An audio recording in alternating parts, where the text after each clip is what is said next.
다음 장에 틱야탄 스님의 반야신경 해설판이 나오죠. 자, 이거는 좀 빨리 읽어봅니다. 이제 작년부터 계속 읽었으니까. 자, 제목부터 읽습니다. 시작. 강 건너 참 자유에 이르는 지혜. 관세음 보살이 강 건너 참 자유에 이르는 지혜인 반야바라 밀다를 깊이 수련할 적에 온이 모두 비어있음을 불현듯 발견하고 이 깨우침으로 모든 괴로움을 극복하였느니라. 사리푸트라여, 이 몸 자체가 비어있으며 비어있음 자체가 이 몸이니라. 이 몸은 비어있음과 다르지 않고 비어있음은 이 몸과 다르지 않느니라.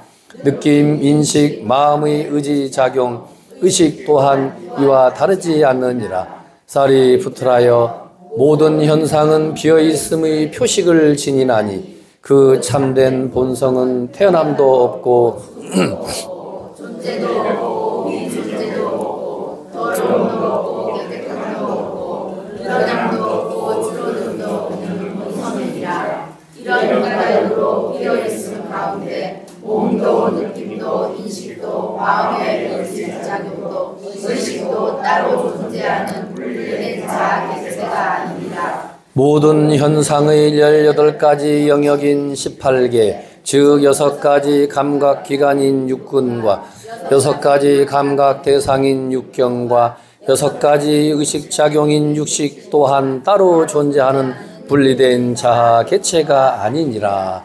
12연규의 생겨남과 그 소멸됨 또한 따로 존재하는 분리된 자아 개체가 아니니라. 괴로움도 괴로움의 원인도 괴로움의 암도 괴로움을 멸하는 길도 깨달음도 성취도 따로 존재하는 분리된 자아 개체가 아니니라. 이를 볼 수 있는 사람은 누구든 더 이상 성취하고 깨달을 것이 없느니라. 강 건너 참자유에 이르는 지혜인 반야바라 밀다를 수행하는 보살은 더 이상 마음에 아무런 걸림이 없으며 마음에 아무런 걸림이 없음에 모든 두려움을 극복하고 그릇된 인식을 타파하여 완전한 열반을 실현할 수 있느니라.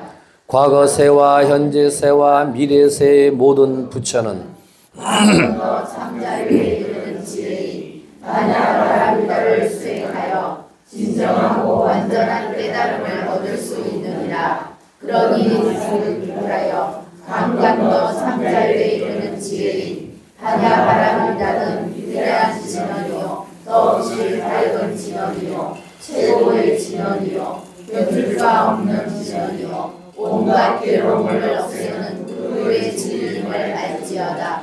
강건너 참자유에 이르는 지혜인 반야바라 밀다를 찬탄하는 다음과 같이 이르노라. 갓대 갓대 바라갓대 바라상 갓대 보디스바바 갓대 갓대 바라갓대 바라상 갓대 보디스바바 갓대 갓대 바라갓대 바라상 갓대 보디스바바 갔네 갔네 건너갔네 모두 건너가서 하나님은 깨달음을 이루었네. 갔네 갔네 건너갔네 모두 건너가서 하나님은 깨달음을 이루었네. 갔네 갔네 건너갔네 모두 건너가서 하나님은 깨달음을 이루었네. 네, 잘 따라하셨습니다. 이 반야신경, 특히 틱야탄 반야신경은 우리가 지금 배우는 육조단경하고 온전하게 그대로 연결되어 있어요. 자, 따라하십니다.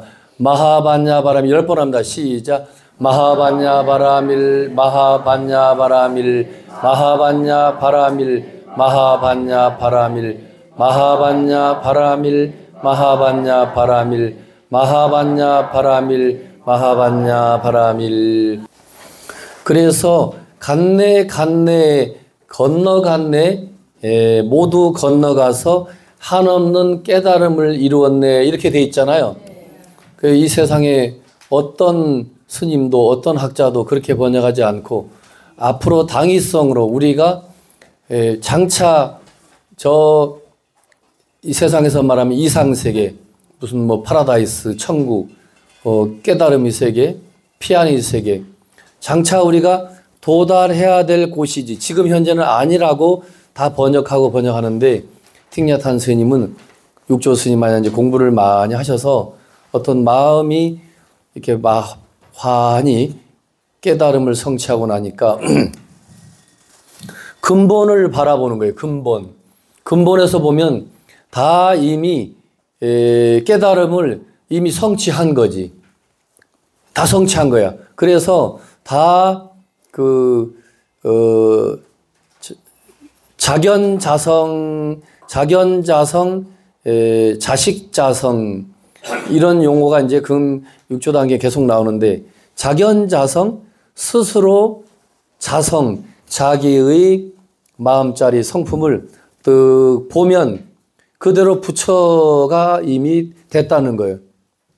이게 육조 단계 공부가 굉장히 중요한데 우리는 늘 앞으로 10년 닦고 육조 단경도 배우고 화두 참선도 하고 지리산 가서 또 한 30년 닦고 뭐를 해야지 도를 이루는 줄 알고 있는데 육조 단경에서는 그래서 육조 단경을 내가 금강경 공부할 때도 수없이 금강경 자체가 그 벼락경이라고 그랬죠. 그죠? 금강경 배웠죠?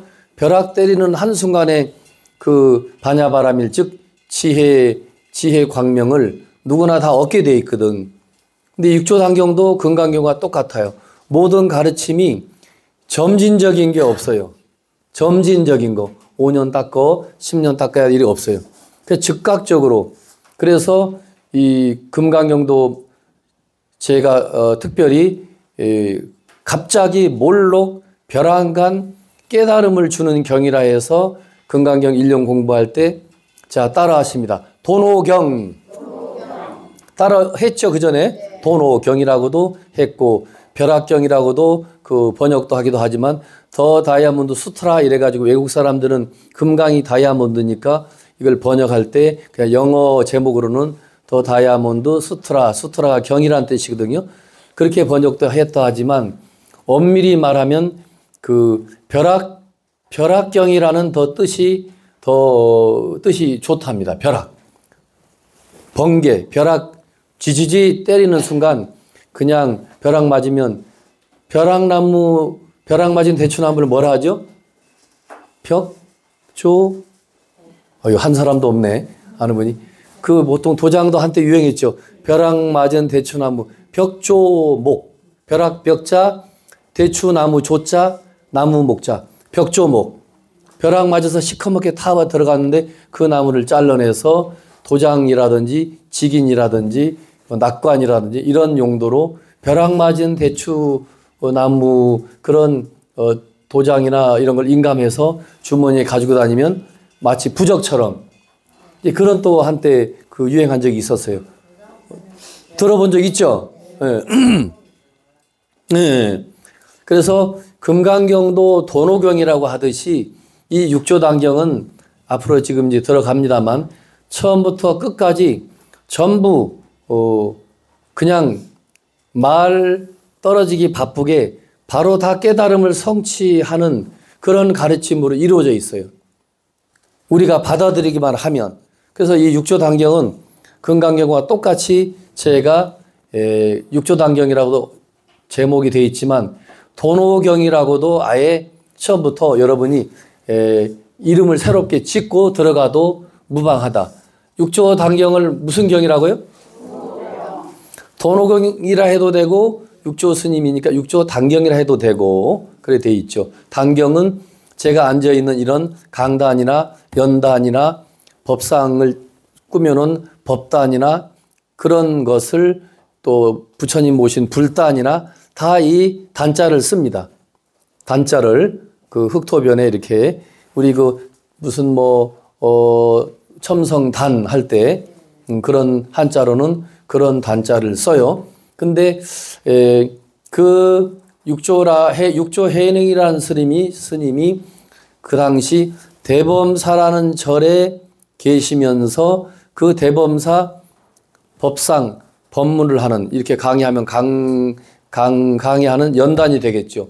그 강의하는 연단 법문을 하는 법단에서 하신 말씀을 부처님도 아닌데도 불구하고 특별히 육조 해능 스님의 설법 집에만 유일하게 경이라는 이름을 붙였다는 거. 그걸 여러분들이 특별히 유념하셔야 돼요. 사서 삼경 할 때 그 시경, 역경, 서경, 삼경 그러잖아요. 그거 누가 지었죠? 시경, 역경, 사서, 삼경은 누가 지었어? 예를 들면. 그냥 갑자기 물으면 또 지금 그냥 생각이 안 나죠? 그래서 그 공자님이 자 따라하세요. 수리부작. 수리부작. 자, 이 공자님 진짜 알고 보면 그분도 위대한 성인이에요. 뭐 조금 글 좀 보고 뭐 좀 하면 다 자기가 책을 한 권씩 10권씩 다 책을 짓잖아. 그죠? 수필을 쓰던 뭐를 짓던 논문을 쓰던 공자님 무시무시한 분이야.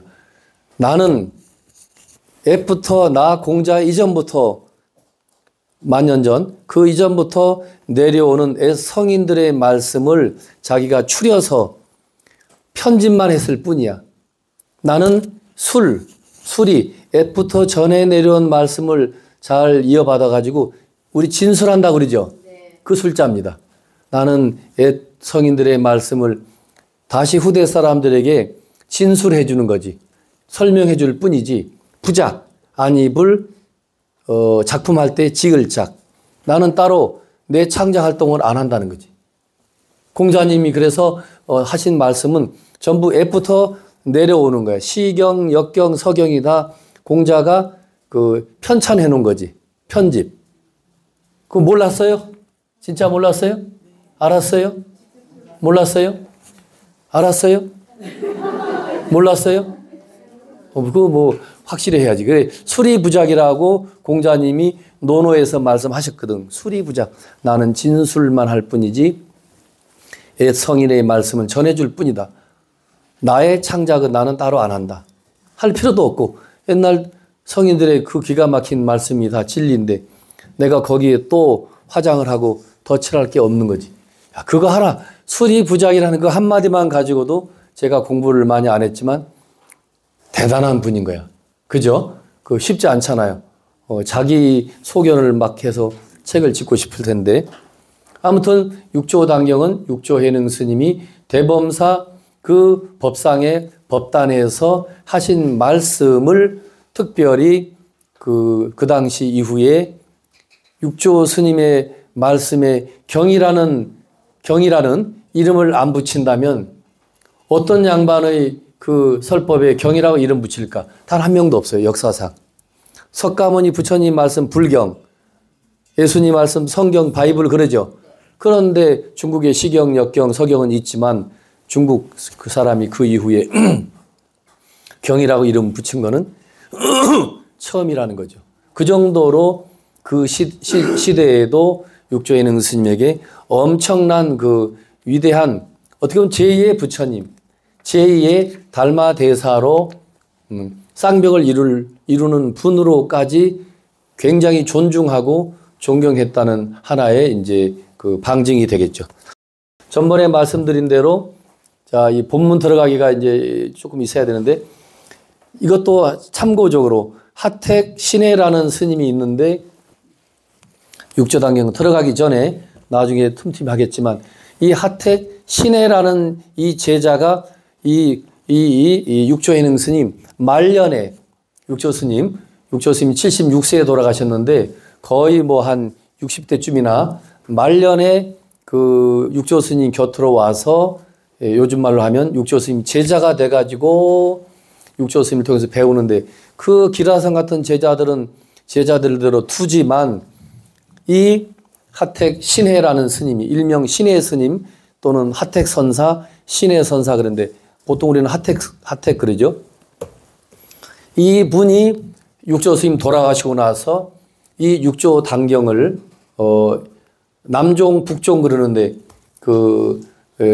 중국 그 양자강 남쪽에 있어서 그 남쪽 불교를 조계종처럼 남방 불교이기도 하고 특히 육조 스님의 가르침을 중심으로 참선 공부하는 그 공부법만 전해 내려오니까 이 육조 스님을 중심으로 한 이 가르침을 따라하세요. 남종선. 그 그 남종선을 육조단경을 떡 이걸 편집해서 만들어 가지고 하택 스님이 온 세상에 이걸 뿌리는 거예요. 온 세상에. 그리고 우리가 이미 알려져 있는 육조 스님이 10대 제자들이 있고 5대 제자들이 있지만 그것은 나중에 전해 내려오는 말일 뿐이고 실제는 이 하택이라는 이 스님, 이제 이 스님이 아니었으면 육조 단경은 존재할 수가 없는 거야. 그 스님이 목숨을 걸고 육조 단경을 편집해서 그리고 우리 육조 해능 스님의 법을 읽고 이 남종선 공부를 하는 사람은 육조 단경을 전부 필사해야 돼. 필사. 다 자기 스스로 써야 돼. 필사해서 이거를 제가 이제 제 제자에게도 인쇄된 책을 주는 게 아니고 필사한 책을 전수하는 거야. 너는 오늘부터 육조 스님의 직계 그 법을 이은 제자다라고 하고 전해주는 거죠. 이게 지금 우리가 배우는 것도 필사본입니다. 맨 뒤에 한번 넘겨보세요. 자, 맨 뒤에 한번 넘겨보세요. 세상에 몇 장 되지도 않네. 맨 뒤에 보세요. 돈항본 돈항본 당경 영인본 돼 있죠? 자, 287페이지. 자, 287조 영인본이라 돼 있죠? 인쇄했다는 뜻입니다. 그 밑에 깨알 같은 글씨로 뭐라고 써 있죠? 대영 박물관 소장으로 돼 있죠? 그 스타인 넘버 몇 번? 5475호. 그 대영 박물관 소장인데 그 넘버가 5475호라고 넘버가 붙어 있다는 거예요. 일본의 스님이 여기를 참 그 시절에 일제시대 초에도 갔다가 이걸 우연히 발견한 거야. 이야, 뭐 이런 게 있어? 그래서 그걸 사진을 찍어 온 거야. 이 사진을 찍어 온 거야. 이 사진 찍어 온 게 오늘날 이렇게 이제 전해 내려오는 건데 옛날에는 사인펜이나 볼펜이 아니고 붓으로 다 썼겠지. 그죠? 붓으로 뺏겨 쓴 필사본인데 이렇게 이제 남종 동교 최상승 최상대승 마하반야 바라밀경 이렇게 돼 있어요. 자, 따라하세요. 남종 돈교 최상대승 마하반야 바라밀경. 우리가 반야신경 하죠. 이것도 참 특별한 말씀이에요. 남종이니까 아까 설명했죠. 남쪽에서 이 해능스님을 중심으로 세워진 선불교의 종파를 두 글자로 남종이라 한다고 그랬죠. 그 남종의 그 가르침은 도노법이라고 그랬죠. 그 도노를 줄여서 자, 따라하세요. 돈교, 돈법.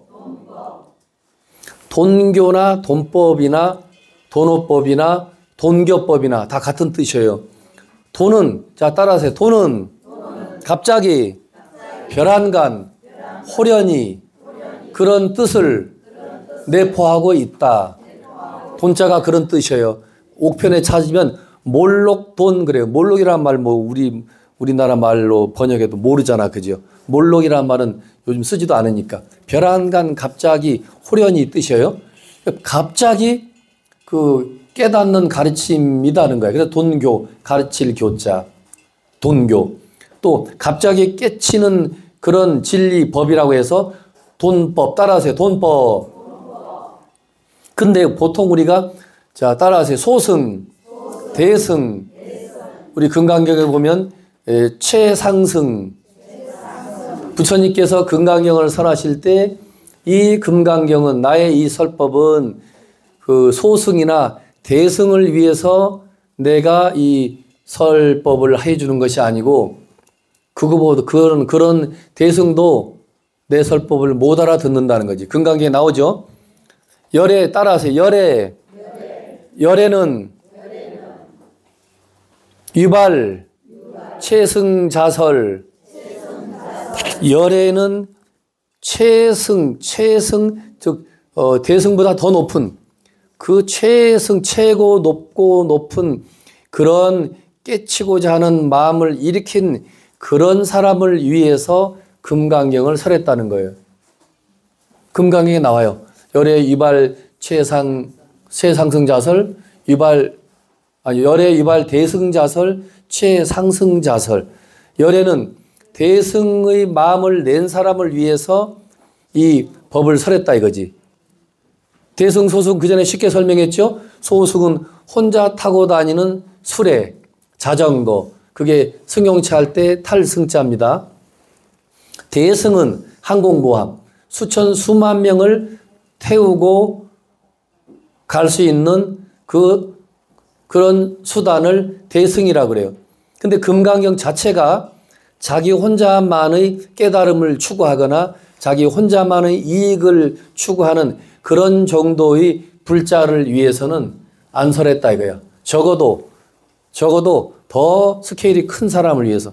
그런데 마지막에 최상승자설, 대승보다 더 높고 높은 위대한, 좀 거창하게 말하면 인류를 다 구원하고자 하는 그런 위대한 마음을 낸 사람 정도가 됐을 때 이 금강경의 소식을 글쎄 알아들을까 말까 이렇게 금강에서 말씀하셨는데, 이것도 육조단경이, 자 따라하세요. 육조단경은 금강경의 또 다른 이름이다.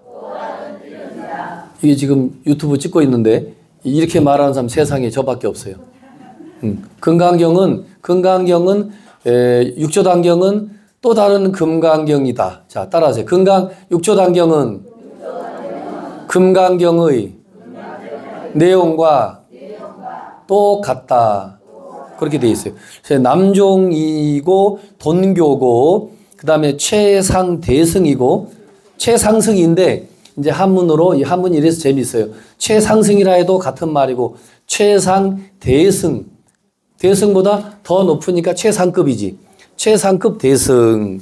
그래 해놓고 마하반야 바라밀경 그랬죠. 아니 세상에 지금 이 어른이, 이 육조해능 스님이 지금 마하반야 바라밀다 신경을 떡 지금 펼쳐놓고 자 당신의 최초 설법을 이제 시작 막 지금 하려고 그러는 거예요. 마하반야 바라밀다 신경, 다른 말로 금강반야 바라밀경을 펼쳐놓고 당신 역사적으로 39살, 37살 때 최초의 대중 앞에서 당신이 최초의 강연을 한다고 그럴까? 최초의 설법 법문을 하시는 거예요. 그러면서 하시는 말씀이 마하반야 바라밀경.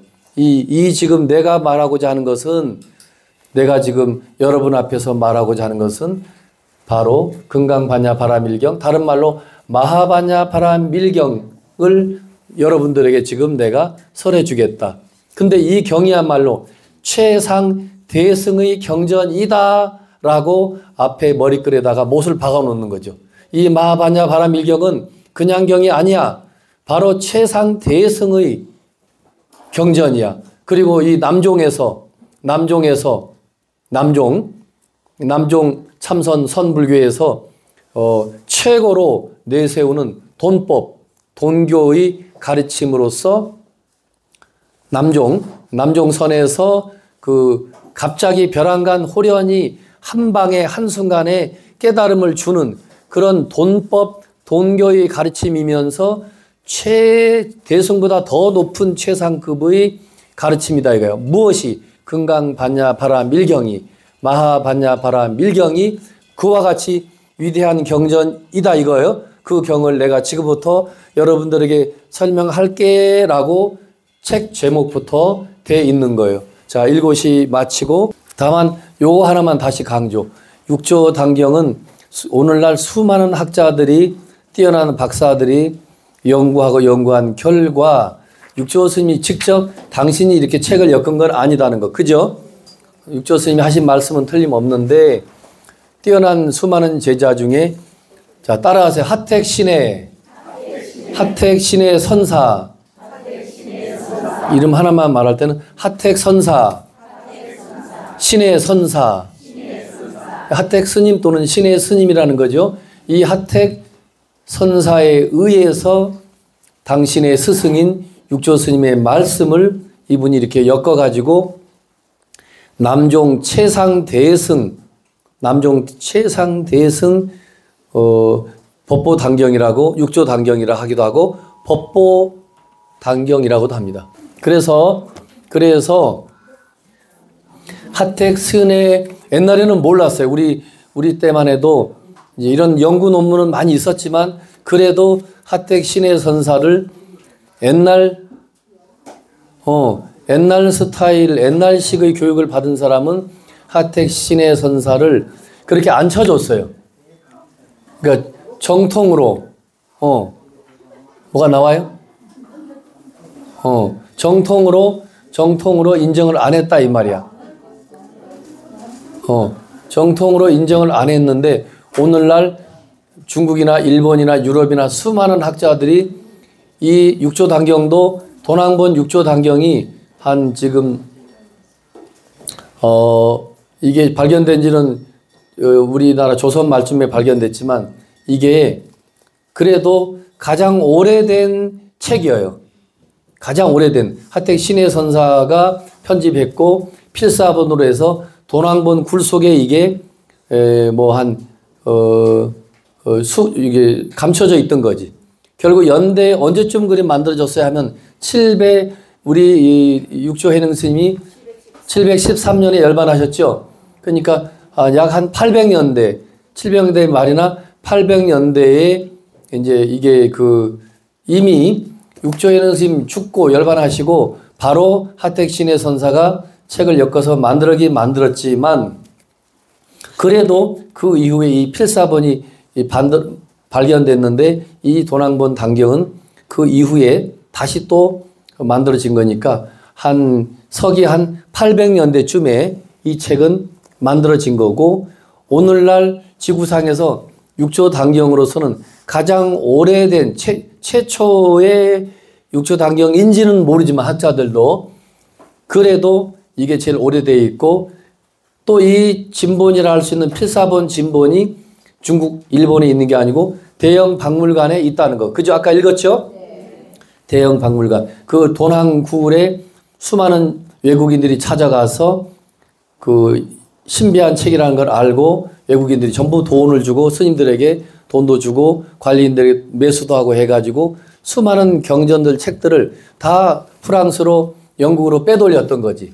그 중에 하나가 이 육조단경이라는 거고 그래서 오늘날은 이 육조단경 도난본을 어떻게 보면 가장 오래된 거니까 이거를 근본으로 삼고 그 이후에 만들어진 크게는 5종 또는 10종, 20종 다양한 육조단경이 계속 그 이후에 만들어지는데 그 모든 육조단경들도 다 함께 종합해서 이제 검토하긴 하거든요. 검토하긴 하지만 살이 많이 붙어 있고 또 많은 그 내용이 많이 추가되어 있다 이거야. 이거는 그나마 이것도 100% 육조해능 스님이 하셨을까라는 데는 퀘션 마크가 있어요. 하택 신의 선사가 이거를 만들었기 때문에 신의 선사의 어떤 생각도 들어갈 수는 있겠다 이거야. 옛날 책들 보면. 그러나 자기 스승의 가르침을 그나마 가장 온전하게 잘 이 책으로 엮어서 우리에게 전해줬고 그래서 이 하택 신의 선사의 그 공덕이 어마어마하게 크다는 것을 오늘날에 이제 세계 전문 학자들이 다 인정하는 겁니다. 자, 석가모니 고행상 펼쳤죠. 넘깁니다. 달마대사 나오죠. 우리 백양사의 달마대사가 더 잘생겼죠. 백양사 달마대사 목산 지은 큰 스님이 잘 만들었죠. 그 다음에 홍인대사가 나오죠. 이분은 누구죠? 육조 스님의 스승. 육조 앞에 이거 5조니까 또 넘겨보시죠. 해능대사 나오죠. 이건 이제 그림이니까 이렇게 나오는데 실제 남아선사에 가서 보니까 이렇게 비슷하게 생겼어요. 제가 나중에 시간 나면 그 사진을 우리 단톡방에 제가 직접 찍어온 사진을 올려놓겠습니다. 청화 스님이 이제 이 책을 번역하신 분이 그 강청하 이분은 유별나게 대부분은 뭐 성철 스님 그러지 이성철 안 그러죠? 뭐 효봉 스님 그러지 뭐 이효봉 안 하듯이. 그런데 이 청하 스님은 전라도 곡성 쪽 사람인지 뭐 그런데 이 스님은 옛날부터 우리가 부를 때 청하 스님 이렇게 안 하고 꼭 앞에 저랑 같은 진주강씨예요. 강청하 꼭 강자를 붙여. 그것도 희한해. 스님들이 출가하면 속가에 자기 성을 버립니다. 그래서 우리가 꼭 쓸 때 그 석법정, 뭐 석지선, 뭐 석종범 꼭 굳이 쓴다면 자기 속가의 성을 버리고 석가모니 자기가 아들이라고 제자라고 석가모니 석자를 붙이거든요.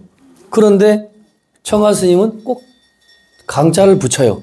강청하 스님 이렇게 하지 청하 스님이라고 꼭 안 한다니까. 그것도 신기해요. 여러분들이 이제 위에서 여기 등을 지금 이쁘게 꾸미느라고 저렇게 지금 밖에 등 작업한다고 사다리 소리가 들리죠? 자, 이분의 필체입니다. 한번 필체를 보세요. 그렇게 나와 있어요. 그래서 이 육조단경은 원래 제목이 없어요. 그 소 제목이. 그래서 성철 스님이 편집한 도낭본 육조단경은 성철 스님 당신 스타일대로 소 제목을 붙여서 뭐 1번부터 10번까지. 이거는 청하 스님이 당신이 이 도낭본 육조단경을 자, 다시 한번 보여드릴게요. 이 뒤에 영국 대형 박물관에 있는 필사본이 있죠. 여기에는 뭐 그 1번부터 10번까지 소 제목이 없어요. 아셨죠? 없는데 이제 공부한 스님들이 우리들을 위해서 이렇게 소 제목을 붙였다는 거지. 그래서 첫 번째는 자, 거기 보면 자, 차례를 한번 펼쳐 보세요. 차례를 자, 보면 육조단경 머리글 있죠? 머리글을 자, 넘겨보고 넘겨보면 자, 몇 페이지를 폈냐? 18페이지를 펴보세요. 18조. 이 책은 페이지가 위에 있습니다. 18조. 있죠? 자, 해제 보면 1. 회통 본문 돼 있죠? 그 다음에 귀자성, 삼신불, 3. 참회, 4. 5. 그렇게 돼 있죠. 자, 이거는 자, 이게 참 이 큰 스님 우리 덕분에 이 육조단경 들어가지도 않고 이 1번부터 5번까지 공부하면 육조단경을 전부 이 양반이 이 큰 스님이 요약을 해 놓은 거야. 요약본입니다. 기가 막힙니다. 제가 나눠준 이 육조단경 해제본은 광덕 스님 거죠. 광덕 스님 해제인데 이게 제가 잘 됐다고 자랑했죠. 이건 이것대로 또 현대적으로 잘 됐고 이 스님은 또 성철 스님 이상으로 뛰어난 도인 스님이거든요. 실제 수행을 어마어마하게 하신 분이야.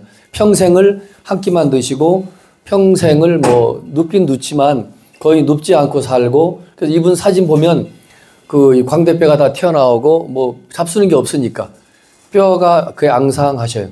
늘 이렇게 허리를 고추 세우고 늘 딱 턱을 당기고 법문하실 때도 이 자세를 흐트러지지를 않아요. 평생을 그렇게 사셨어요. 아주 후대에 제 후배들이 따라하기 쉽지 않은 스님이지. 이분이 어마어마하게 공부하신 분인데 여담으로 20대에 곡성 사람이니까 광주 쪽 어디에서 일찌감치 일제시대 이후에 학교를 세워서 자기가 교장 선생님도 해요. 중되기 이전에. 보통 사람 아니죠. 벌써 20대에. 그리고 전라남도 장성 백양사 운무남으로 출가해서 그 당대에 어떤 뛰어난 도인을 만나서 평생 자기의 위대한 스승으로 모시면서 일생을 수행을 해요. 이분이. 자, 나중에 기회 되면 말씀드리는데, 자, 이분이 이렇게 이제 5개의 제목을 붙여놓고 육조단경을 멋지게 끝내주게 이제 설명을 한 걸 보게 될 겁니다. 자, 이 청하 스님께서 육조단경 전체를 6개의 제목을 붙여서 차례에 나와 있죠. 그 부분만 읽습니다. 시작. 오법전의 있죠. 선 있고 그죠. 두 번째 정의 일체. 세 번째 네 번째, 다섯 번째, 여섯 번째, 일곱 번째, 여덟 번째, 석공덕 정토, 여덟 아홉 번째, 기연, 열 번째, 부촉 유통. 자, 첫 번째 그 가로치고 번역을 해놨죠.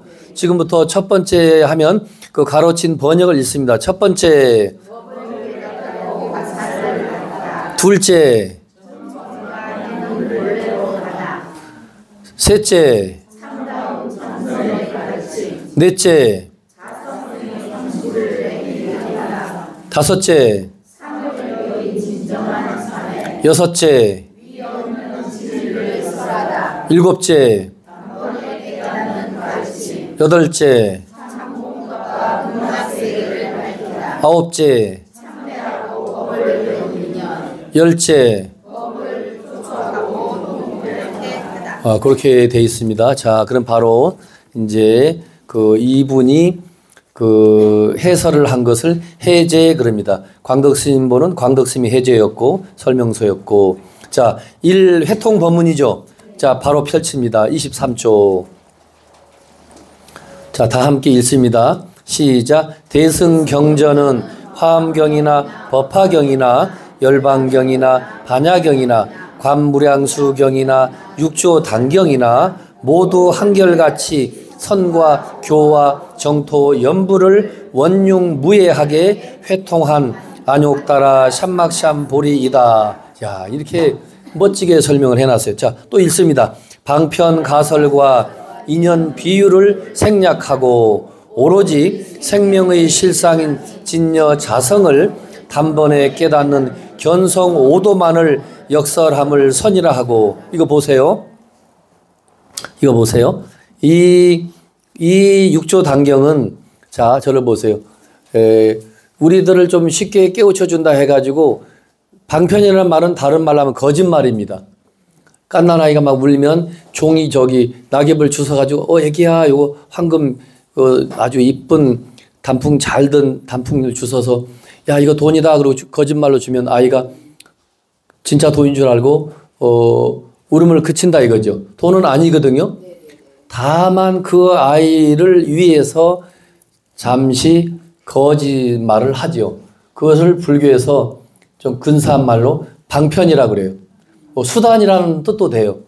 그래서 꼭 거짓말이라는 뜻보다도 근본 본질적인 거는 아니지만은 근본 그 본질 깨달음에 우리가 그 도달하도록 어떻게 좀 가까이 하도록 어떤 그 좋은 수단을 끌어들이는 거죠. 그 좋은 수단을 방편이라 하는데 이청하 스님 말씀 멋있어요. 그런 수단적인 방편적인 거짓말 포함한 또 그런 뭐 여러 가지 뭐 인연 비유.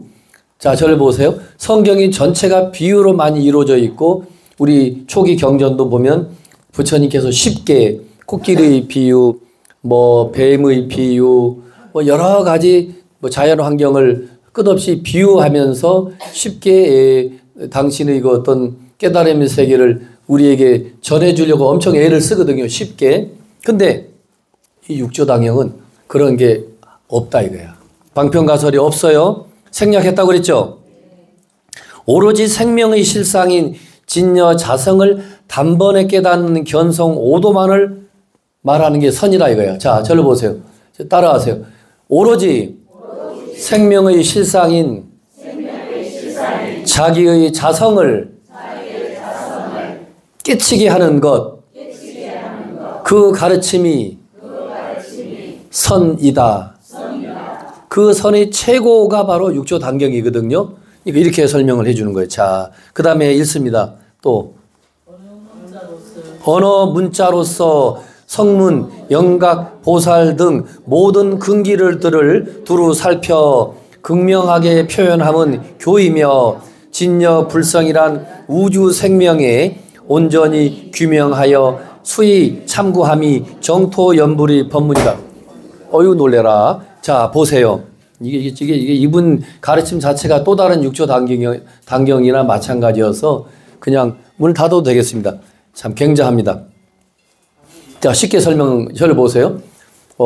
성문, 영각, 보살이라고 하는 것은 불교에서 어떤 수행의 그 단계별로 깨달은 사람들을 세 종류로 나눠요. 성문승, 독각승, 다른 말로 영각승, 또 보살승 그래요.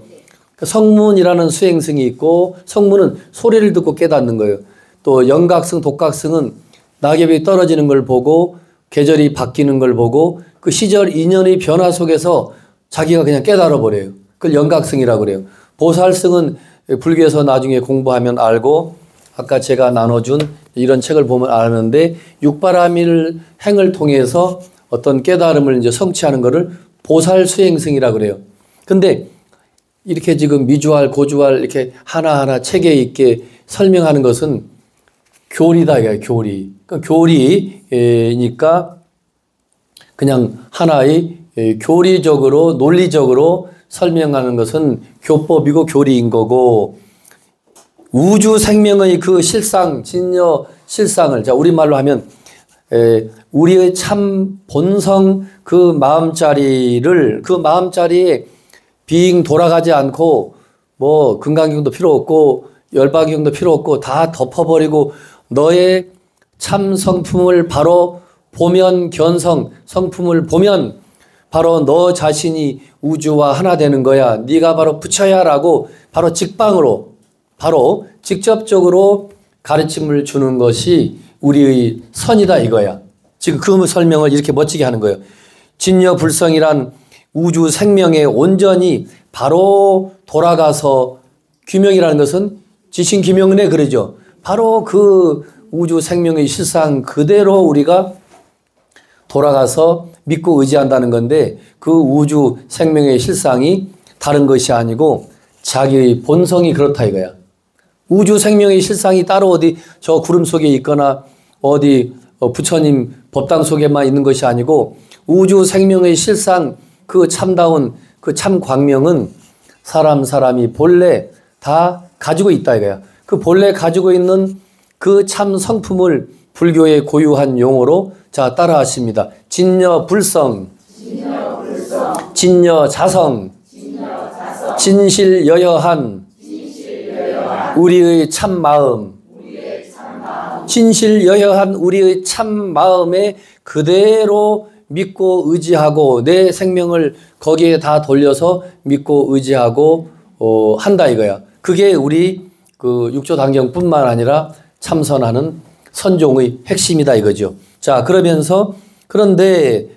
또 그러면서 한마디 덧붙여서 그러면서 이분이 또 평생을 주장하는 게 나무아미탑을 정토연불을 많이 권장했어요. 다른 성철 스님처럼 화두를 들어라 이게 아니고 이 스님뿐만 아니라 중국 저 명나라 후대에 오면 수많은 도인들이 화두 참선을 또 어려워해요. 사람들이.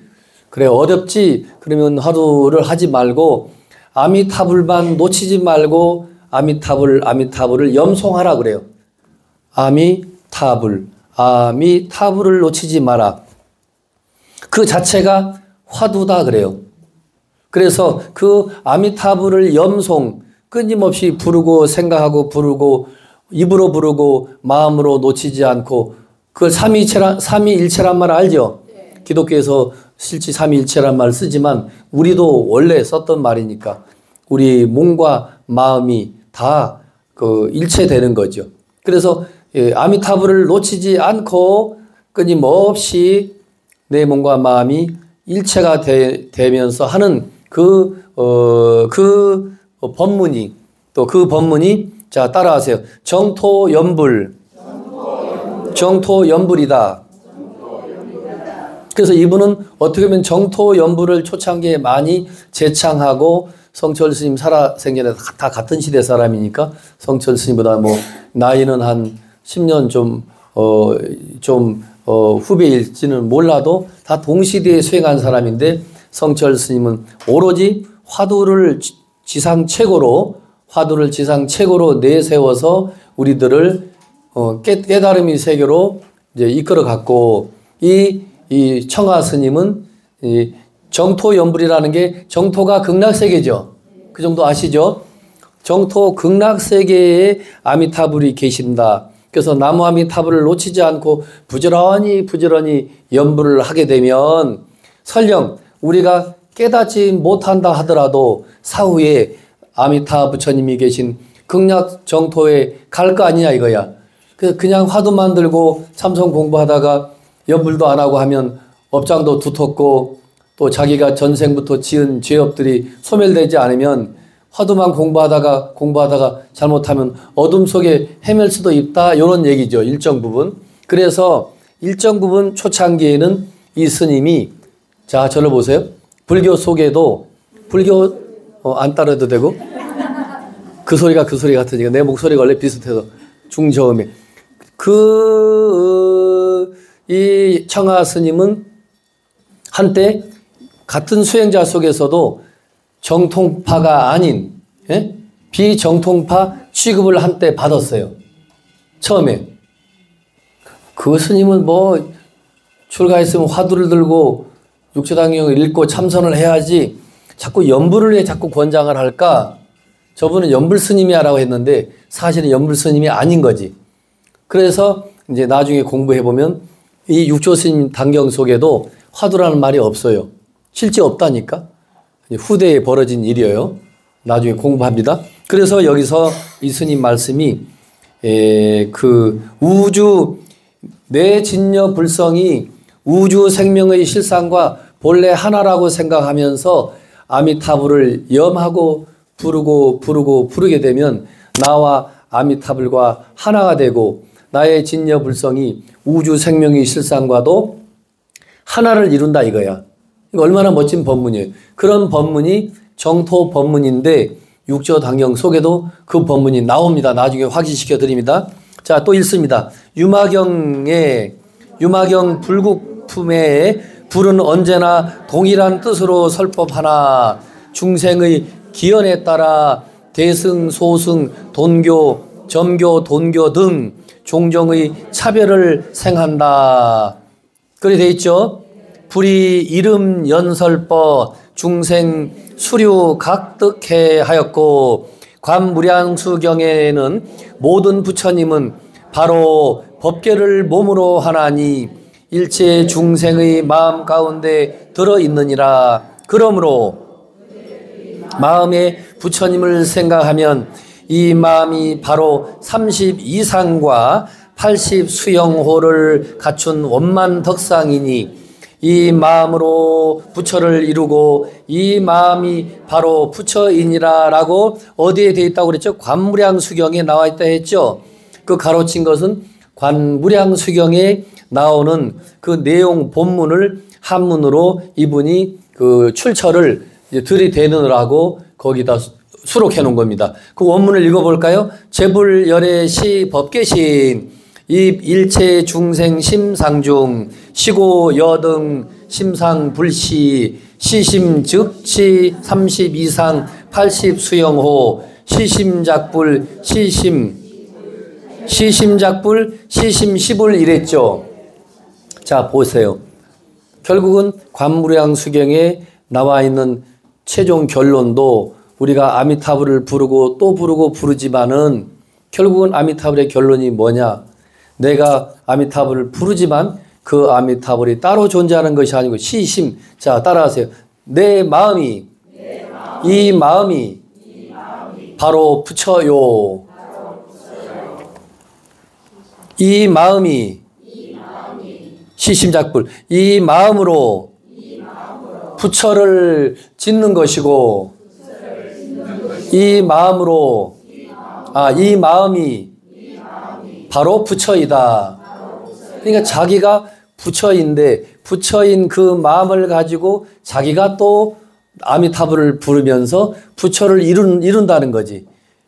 어떻게 보면 잘못 들으면은 타력적이고 하나님 아버지를 찾아서 하나님을 믿고 천국 간다 하듯이 어떻게 보면 바깥으로 또 다른 하나님이라 할 수 있는 우리가 보면 아미타 부처님을 의지해서 극락세계에 간다는 것이 철저하게 어떤 기독교적으로 말하면 전지전능한 신을 의지해서 천국 간다는 말이나 아미타불을 불러서 극락정토에 가고자 하고 극락정토에 계신다는 아미타 부처님을 우리가 만난다고 하는 그 얘기나 똑같은 거거든. 다르지 않아요. 그런데 관무량수용 끝부분에 사실은 부르는 너 자신이 바로 아미타불이다 라고 돼 있는 거지. 이제 이게 결론이 중요한 거예요.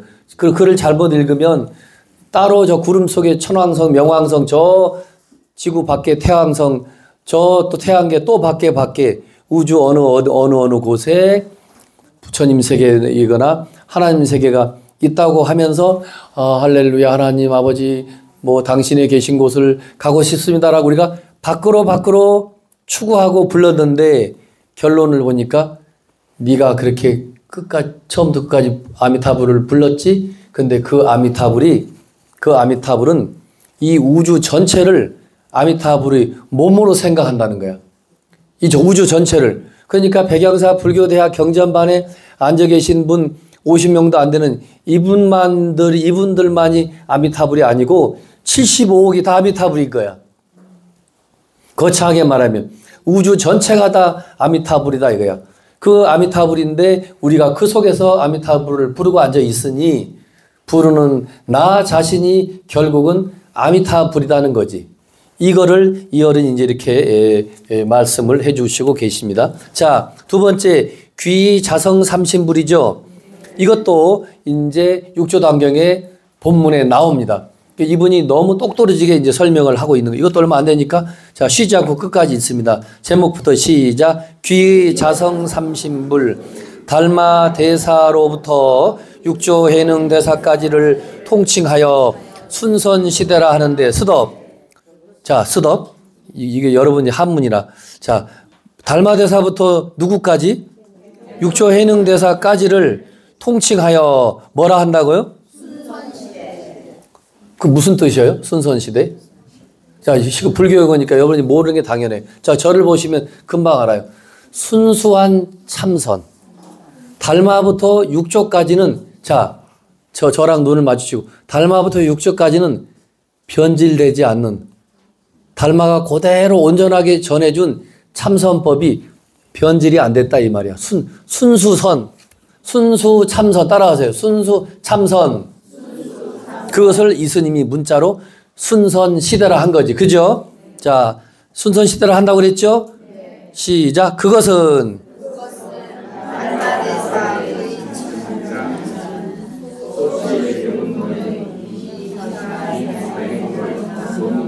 자, 이거, 스톱. 자, 그럼 들어봐요. 달마대사가 친히 지었다고 하는 그 소실 육문이 있어요. 소림사 석굴 속에서 달마스님 저술이 6가지나 발견된 거야. 그 소실 육문이라고 그래요. 소림사. 그게 이입사행문이라는 책이 한 권 있어요. 그리고 안심법문이라는 것도 있어요.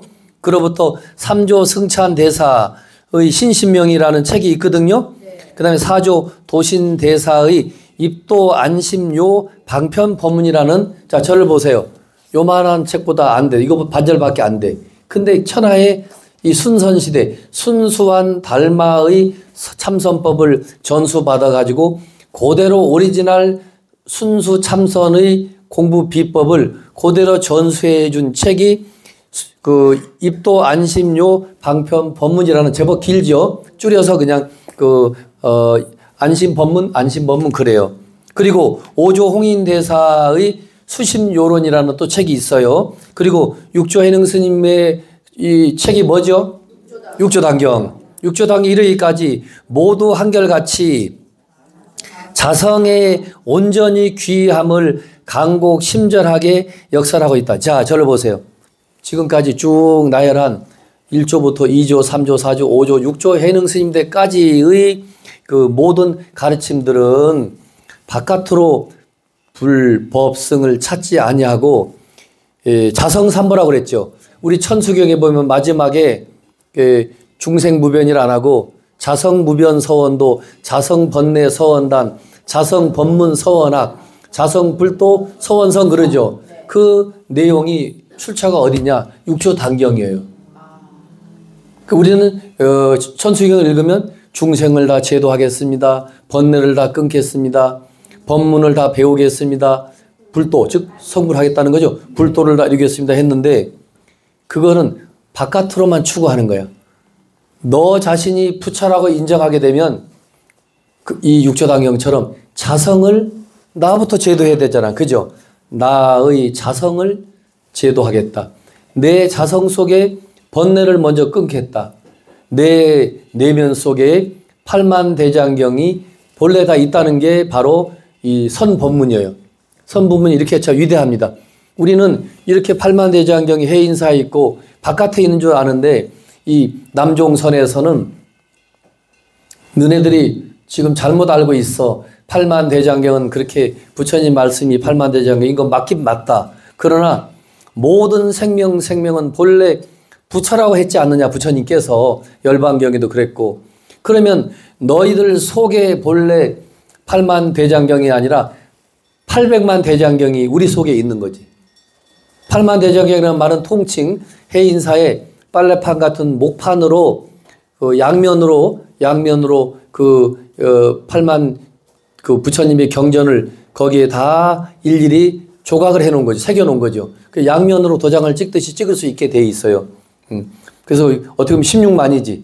예, 양면을 다 하면. 근데 일명 우리는 그 경판이 8만 몇 개니까 짜투리 떼내고 8만 대장경 이렇게 하는 거거든요. 그런데 자성 30불이라는 게 굉장히 중요해요. 자, 따라하세요. 법신불, 보신불, 화신불. 그래서 이 자성 3보라고 하는 거나 자성 30불이라는 말인데 본문에 들어가면 반복적으로 나옵니다. 내 자성이 바로 부처요. 내 본래 마음이 본래 부처님 가르침이요. 내 마음 그대로가 바로 승보라 이거야. 처음에 여러분들 지금 잘 전달이 안 될 거예요. 그래서 역대로 1조 달마부터 6조 해능심까지 6조 단경을 중심으로 해서 여기까지 보면 모두 다 한결같이 자기 본성 곧 진여불성이라고 그랬죠. 진실여여한 자기의 부처님 성품 온전히 자기의 마음에 의지하고 귀의한다는 말이 돌아가 의지한다는 말이거든요. 자기의 마음 부처에 돌아가 의지하라고 처음부터 끝까지 간곡하게 정말 피를 토하듯이 하는 말을 따라하세요. 역설한다. 그 역설이라고 표현할 말이 심역자. 심을 다해서 피를 토하듯이 아주 역설한다라고 하죠. 간곡하게 했다 이거야. 특히 단경에서는 6조 단경이죠. 자성 불성이란 표현을 돈항본에는 80여 번 우리가 보는 이 돈항본에는 자성 불성이라는 말이 몇 번 나온다고요? 80여 번. 유통본이나 덕이본, 종보본 등에는 몇 번 나온다고요? 100여 번. 100여 번이나 대풀이 강조하였는데 해능대사께서 귀삼신부를 말씀하실 때 대중들에게 해능대사 자기의 입을 따라 청정법신불에 귀의하고 자 따라하세요. 청정법신불에 귀의하고 원만보신불에 귀의하고 천백어 화신불에 귀의합니다. 자, 여러분 본문에 가면 따라하게 되어 있습니다. 육체해능 스님이 갑자기 선지식 드려 하고 내가 지금 먼저 선창할 테니까 따라하세요 하고 먼저 유도를 하시는 거예요. 그러더니 자 따라하십니다. 자 어떻게 따라하시는지 좀 달리 청정법신불을 믿습니다. 원만보신불을 믿습니다. 천백어 화신불을 믿습니다. 근데 이 법신불, 보신불 줄여서 화신불이라는 삼신불이 기독교에서 기독교는 성부, 성자, 성신 그러죠. 성부, 성자, 성신. 성신이 성령입니다. 근데 이제 나중에 공부를 해보니까 불교의 법화경에서 따와가지고 이 삼위일체설도 나중에 신학이 새롭게 그 체계를 잡으면서 이게 다 이 세상에는 모든 종교나 철학도 서로가 영향을 주고받고 해요. 서로가 우리가 먼저야라고 주장하겠지만 불교가 2500년이 넘었고 기독교는 2000년밖에 안 됐는걸. 그러니까 벌써 500년 이상이 우리가 앞서잖아요. 그래서 자연스럽게 인도의 불교가 구라파로 전해지면서 그 사람들이 자기에게 필요한 것들은 발췌해서 자기들 그 교리를 재해석하는데 써먹을 수 있죠. 그 써먹은 거 하나도 나쁜 거 아니에요. 다만 삼위일체설이라는 게 그 기독교에만 있는 게 아니고 불교에는 법신, 보신, 화신이라고 이미 그 있더라 이거죠. 그래서 이 육조현행 스님은 이것도 3번을 따라하세요 해놓고 3번을 복창시키는 거야. 당신이 3번을 다 삼창을 되풀이하도록 하여 제각기 자기 자성을 스스로 깨닫게 하리라는 여러와 같은 투철한 서원으로 대중으로 하여금 깊은 감분 정진을 다짐케. 그러니까 이게 무슨 말이냐. 육조현행 스님은 그 앞에 모인 대중들에게 자 여러분 속에 법신불, 보신불, 화신불이 있는 겁니다. 여러분 자성이 그대로 법신불이요, 보신불이요, 화신불이라는 그 사실을 완벽하게 믿어라. 믿고 자기 성품 견성하도록, 자기 성품을 보도록 끊임없이 노력하라. 그 노력하는 방법은 화두를 들어라 이게 아니고 오늘부터 금강경을 믿고 의지하라. 그리고 마하바냐 바라밀을 늘 염하라 그래요. 염송하라 그래. 마하바냐 바라밀을 오나가나 놓치지 않고 집에서나 오나가나 금강경을 그 정도 되면 다 암송하죠. 5117자를 5119자를 다 암송하죠. 그 정도 되면 우리도 어려서 다 사실 외웠었는데 또 여기 외우는 사람 있을지도 모르지만 그래서 금강경을 오직 유일한 우리의 자 따라하세요. 금강경을 유일한 견성의 지침서로 내세우셨다. 마하바냐 바라밀을 견성의 제일 염성으로 삼으셨다. 육조 스님은 금강경을 우리 견성 자기 성품을 보게 하는데 제일 핵심 지침서로 삼았다는 거예요. 그리고 짤막하게 할 때는 관세음보살 부르듯이 마하바냐 바라밀을 놓치지 말고 오나가나 늘 염불하듯이 염송하라 했다는 거죠. 그래서 평생을 그 60년, 70년, 80년대 멋지게 우리나라 1세대 대중포교회 그것도 정법으로 올바르게 그 부처님 법을 펼쳤던 이 광덕 스님이 실제 육조 스님의 가르침을 그대로 실천하고 갔어요. 대한민국에 처음이에요. 다 우리는 뭐 관세음보살, 석가모니불 옛날 전통식으로 부처님의 명호를 부르면서 기도했잖아. 그죠? 근데 육조현행 스님, 광덕 스님은 마하바냐 바라밀을 평상시 기도할 때 모든 대중들이 우리 관세음보살 기도 합창하듯이 마하바냐 바라밀을 1시간이든 30분이든 늘 불렀다 이거야. 관세음보살 부르는 대신 석가모니를 부르는 대신 마하바냐 바라밀을 했다 이거지. 그래서 또 한편에 그 시절의 스님들도 관세음보살 석가모니를 우리가 신라 시대부터 잘 불러왔는데 광덕 스님도 왜 생뚱맞게 또 마하바냐 바라밀 뭐 자기의 색깔을 내세우려고 하나 하지만 전혀 아니야. 철저하게 육조 스님 가르침을 따랐던 거야. 아셨죠? 네. 철저하게 육조 스님 가르침을 실천하느라고 마하바냐 바라밀을 평생을 하셨다 이거지. 자, 그렇게 해서 이제 대중으로 하여금 깊은 감동을 깊은 감동을 갖게 하고 그래서 자기 성품을 견성하도록 끊임없이 독려했다 이거죠. 이렇듯 자성불 신앙이 확립되면 자 보세요. 이거 청하 스님 말씀이지만 육조 스님 말씀이기도 해요. 이와 같이 이 육조 단경은 처음도 중간도 마지막도 자성불 가르침이다. 그 처음도 중간도 마지막도 자기 성품이 부처라고 하는 그 가르침을 일관되게 주고 있는 거예요. 그래서 이렇듯 자기 성품이 부처라고 하는, 자기 마음이 부처라고 하는 그 믿음이 확고하게 확립이 되면 필수적으로 자성을 깨닫는 수행을 결행하지 않을 수 없는 것이다. 이거는 청하스의 말씀이죠. 우리가 내 마음이 부처이구나. 오케이, 알았어. 그러면 이제 육조 스님 말씀처럼 마하반야 바라미를 부르던 금강경을 공부를 통해서든 나의 그 자성 부처, 즉 견성, 나의 청정한 본성을 보도록 수행을 해야지. 그 수행이 해야지 또 이러면 여러분 또 수행을 또 어떻게 해야 되나? 또 헷갈릴 수 있어. 이 육조단경에서 오로지 수행을 하면 금강경을 읽는 거야. 아셨어요? 그리고 마하반야 바라미를 놓치지 않고 끊임없이 챙기는 거야. 그것이 육조 스님이 우리들에게 그 당시에 가르쳐 주신 견성법이라 해도 과언이 아닌 거죠.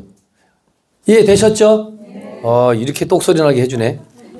자, 오늘은 이렇게 됐고, 다음에 이제 무상참회, 그 다음에 4번 마하반야 바라밀, 그 다음에 5번 일상삼매, 일행삼매를 다음 주 시간에 모두 끝낼 겁니다. 이거를 사실 끝내고 보면 육조당경을 안 배워도 될 정도로 이 스님이 멋지게 이렇게 조금 한문투이긴 하지만 옛날 스님이시니까 한문식으로 요약해서 뭐 감분, 이런 감분이란 말 잘 모르죠.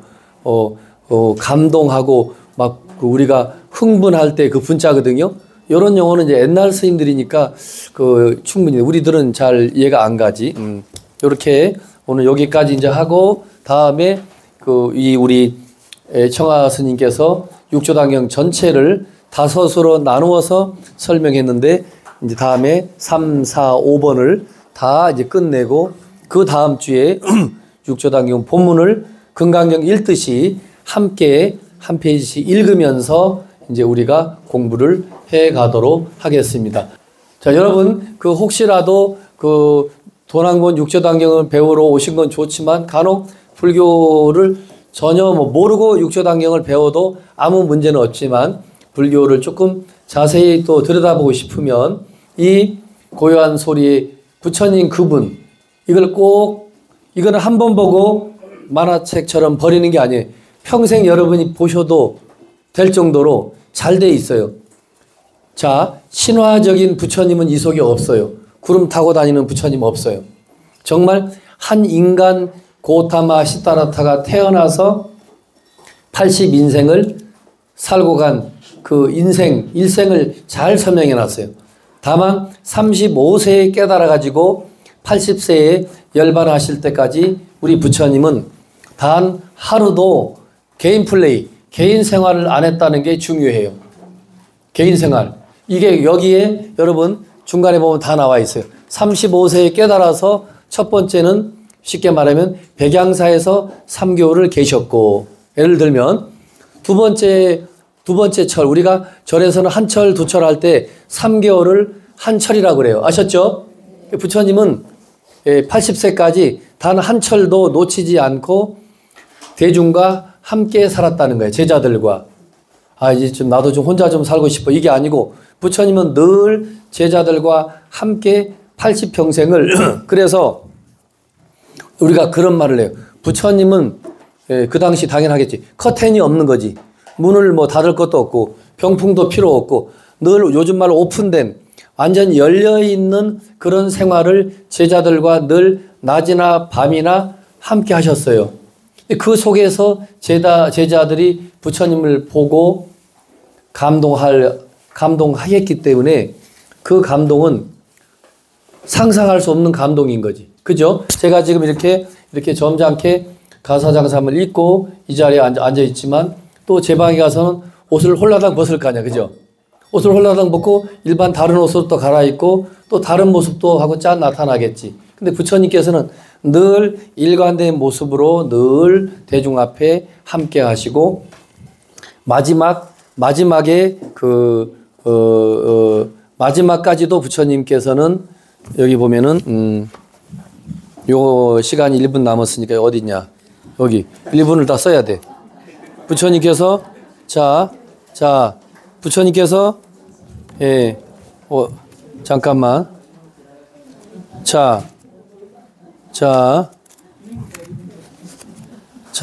여기 몇 페이지를 펴면 참 이거 꼭 보여주고 싶었어요. 자, 이 81쪽을 펴세요. 80쪽 책 있는 사람들은 자, 뭐 여기 길게 들어가지도 않습니다. 자, 성도후 80쪽에 성도후 45년째 이랬죠. 부처님은 35세에 성도했다고 그랬죠. 그 80세에 돌아가셨으니까 45년째야. 그럼 부처님이 45년째에는 부처님은 비가 오는 우기에는 비가 오는 비 오는 철에 인도는 3개월 내내 비가 온답니다. 그래서 인도는 겨울 공부하는 하안거는 없어요. 오로지 동안거는 없고 여름 하안거만 있어요.